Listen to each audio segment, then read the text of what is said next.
Olá, alunos! Sou a professora Marcela, sejam bem-vindos novamente a mais um vídeo aqui da nossa disciplina de impactos ambientais. Hoje nós vamos falar um pouquinho a respeito da legislação ambiental brasileira, ok? Bem, a legislação brasileira que se refere às questões ambientais é vasta, como eu já havia comentado ali no outro vídeo, a questão da nossa Constituição, tá? Por disciplinar e abranger as mais diversas situações de degradação ambiental que possam ocorrer. Na verdade, o que acontece é uma certa dificuldade, guardem bem isso, é uma certa dificuldade na contenção e punição de posturas contra o meio ambiente, tá? Então, o efetivo, às vezes, que o governo federal possui, não dá conta, principalmente em áreas de fronteira, tá? Em áreas de difícil acesso, ali você pode considerar principalmente a floresta amazônica, tá? Então você não tem um efetivo, às vezes, muito grande, tá? E um recurso também para que isso fosse um pouco mais eficiente, tá? Enquanto a sanção e punição. Apesar da destruição do meio ambiente ser antiga, o desenvolvimento da legislação ambiental é recente, somente em 1970, como nós vimos no outro vídeo, né? O mundo começou a olhar para as questões ambientais devido à intensidade de problemas ambientais que já estavam aparecendo, tá? E foi nesse momento aí que o termo desenvolvimento sustentável começou. Professora, eu não lembro, dá uma olhada lá no primeiro vídeo a respeito de desenvolvimento sustentável, você vai retomar esse assunto. Foi em 1981 que o Brasil acordou para o assunto e neste mesmo ano houve a aprovação da lei da Política Nacional do Meio Ambiente, que nós já falamos também no vídeo passado. Além dessa lei foi criado o quê? A questão do CONAMA, tá? Que é o Conselho Nacional do Meio Ambiente, tá ok? Bem, dentre as principais leis sobre o assunto, quais que a gente pode salientar, né? A lei da ação civil pública, tá? Que é a lei número 7.347 de 85.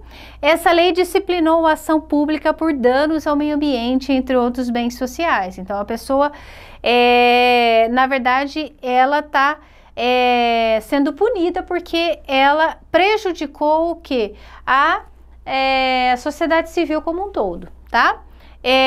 A Constituição da República Federativa do Brasil, que é a nossa Constituição, tá? Então, nós temos aqui para salientar, né? A questão do título, né, 8º aqui da Ordem Social do capítulo 6º do Meio Ambiente, artigo 225, normas relativas à problemática ambiental. Então, todo esse artigo, ele é específico com relação às questões ambientais, tá? A Declaração do Rio de Janeiro, que nós falamos bastante, tá? Bastante mesmo, tá? Com relação à Agenda 21, que foi um marco aí, não apenas nacional. É claro que depois dessa, houveram alguns países que sentiram a necessidade de fazer uma Agenda 21 interna, né, resumida, mas esse documento foi um marco internacional com relação na luta aí e chamar a atenção, né, da população como um todo para as problemáticas do meio ambiente. Bem, firmada na ECO 92, né, que foi a conferência da ONU, que foi aqui instaurada a Agenda 21. Bem, outra lei muito comum e muito famosa aí também é a questão de lei de crimes ambientais, que nós falamos, tá? Que foi em 98, estabeleceu penalidade às posturas inadequadas relativas ao meio ambiente. Isso aqui foi um marco, essa é muito importante. Por quê? Porque é através dela que se enquadram os crimes ambientais, e então vem aí as sanções, as multas, né? E até os processos. Bem, as resoluções do Conselho Nacional do Meio Ambiente, tá? Porque quando a gente fala resoluções, é assim, são as normas, são as leis que embasam o quê? A exploração, tá? As atividades econômicas de cunho aí que nós utilizamos os recursos naturais. Lembra que eu falei para vocês a questão dos corredores ecológicos, né? Que isso também é uma resolução CONAMA. A questão da mata, tá? Na abertura de estradas e rodovias, aquela margem que tem que ficar, as margens dos rios, tá? Para então o produtor conseguir ter uma área delimitante, né? Para que o córrego ou o rio, o leito do rio, a nascente não seja comprometida. E isso tudo é resolução CONAMA, tá, pessoal? Bem, ele é o principal órgão responsável pela evolução da legislação ambiental brasileira. Por que evolução? Porque isso aqui é como se fosse realmente uma cartilha a seguir, tá?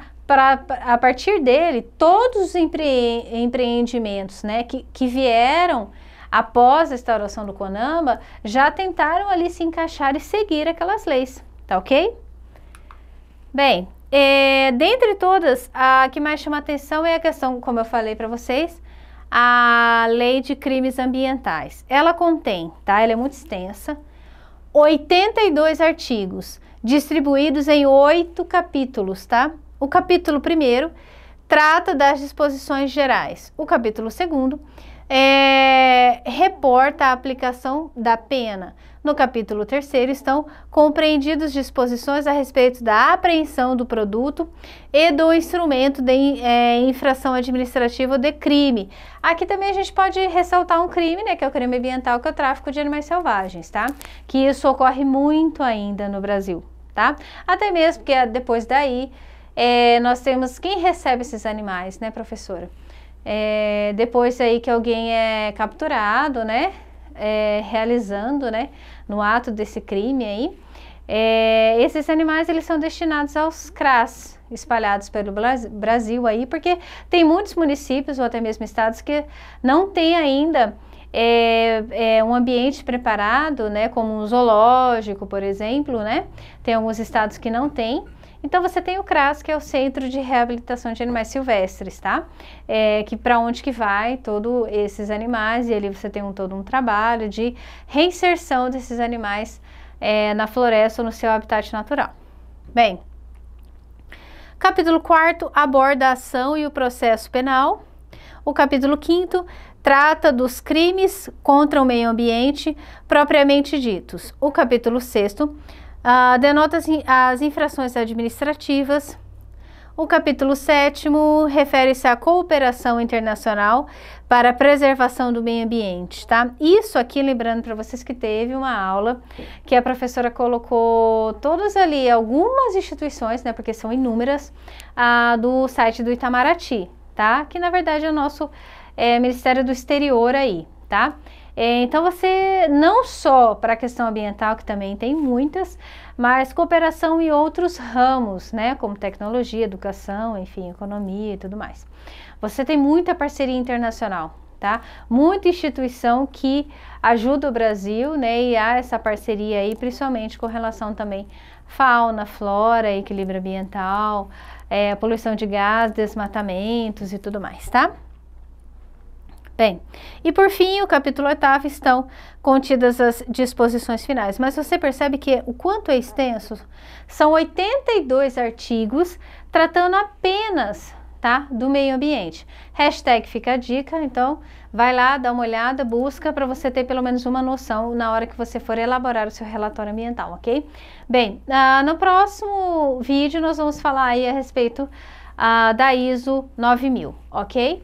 Muito obrigada, bons estudos, até a próxima!